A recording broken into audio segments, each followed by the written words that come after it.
नमस्कार, India top देख रहे हैं आप। मेरा नाम उदित तारियन है।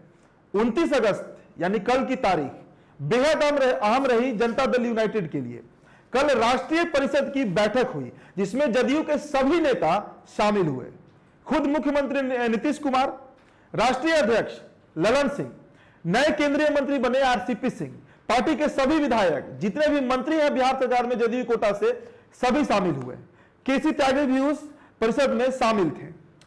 8 प्रस्तावों को कल पारित किया गया है। जो मुख्य एजेंडा था जदयू का, उस सभी पर चर्चा हुई है। नीतीश कुमार ने सभी की बात सुनी, अपना भी उन्होंने पक्ष रखा है और 8 प्रस्तावों को कल पारित किया गया है। कौन कौन से है वो 8 प्रस्ताव, इस पर हम चर्चा कर लेते हैं।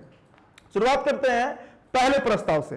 पहला प्रस्ताव था कि राजीव रंजन उर्फ ललन सिंह के सर्वसम्मति से राष्ट्रीय अध्यक्ष निर्वाचित किए जाने पर राष्ट्रीय परिषद ने मुहर लगा दी है।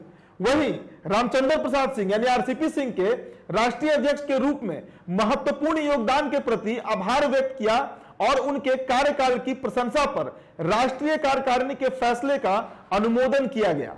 अब चलते हैं दूसरे प्रस्ताव की तरफ।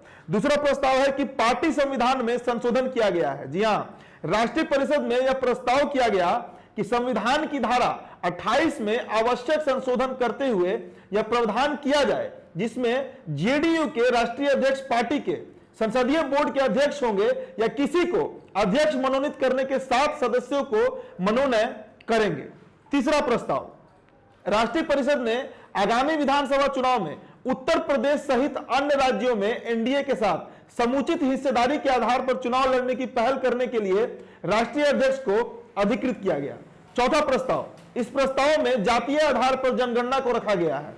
आपको बता दें कि पार्टी के प्रस्ताव में कहा गया कि आवश्यक है कि केंद्र सरकार जातीय आधारित जनगणना कराकर सभी जातियों का वास्तविक आंकड़ा सार्वजनिक करे और देश के सामने रखे, जिससे सुविधा विहीन और जो वंचित तबका है उनकी आबादी के अनुरूप साधन और सुविधा मुहैया हो सके।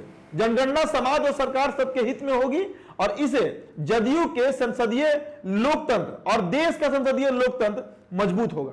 पांचवा प्रस्ताव, राष्ट्रीय परिषद की मांग है कि जस्टिस रोहिणी आयोग की सिफारिशों को सार्वजनिक किया जाए ताकि बिहार की तर्ज पर अत्यंत पिछड़े वर्गों को सामाजिक, शैक्षणिक और आर्थिक सशक्तिकरण के प्रयासों को अधिक बल मिल सकेगा। छठा प्रस्ताव, जनसंख्या नियंत्रण के लिए शिक्षित कन्या सुखी परिवार के बिहार मॉडल को जनसंख्या कम करने का लक्ष्य बनाने का प्रस्ताव रखा गया और इसे पारित भी किया गया। जेडीयू का कहना है कि किसी कठोर नियंत्रण अथवा नकारात्मक नतीजों वाले प्रयास के बजाय जागरूकता अभियान एवं बालिका शिक्षा के विस्तार के माध्यम से जनसंख्या वृद्धि को कम करने का समर्थन करता है। सातवां प्रस्ताव, मेडिकल परीक्षाओं में की गई आरक्षण व्यवस्था का स्वागत किया गया है। पार्टी का मानना है कि इससे पिछड़े वर्गों के छात्रों के लिए 27% और आर्थिक रूप से कमजोर वर्ग के छात्रों के लिए 10% सीटें आरक्षित करने का प्रावधान है। और 8वां और अंतिम प्रस्ताव, इसमें शोक प्रकाश लाया गया जिसमें नेताओं का निधन को पर शोक व्यक्त किया गया है।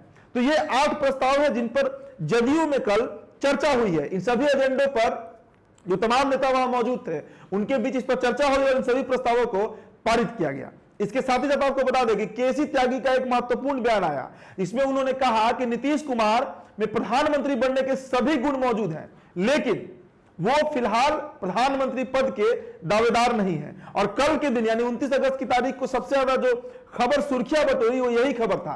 शाम में या यूं कहें कि देर शाम लगभग 9:30 बजे के आसपास जब नीतीश कुमार मीटिंग से बाहर निकलते हैं तो उन्होंने भी इसे साफ इंकार कर दिया कि वो फिलहाल प्रधानमंत्री पद के दावेदार नहीं है। लेकिन इन सब के बीच जो महत्वपूर्ण बात है वो यही 8 प्रस्ताव थे जिन्हें कल जदयू के राष्ट्रीय परिषद के बैठक में पारित कर लिया गया। खबरें और भी हैं जब तक हम बताते रहेंगे। आप सब्सक्राइब कर लीजिएगा द इंडिया टॉप को।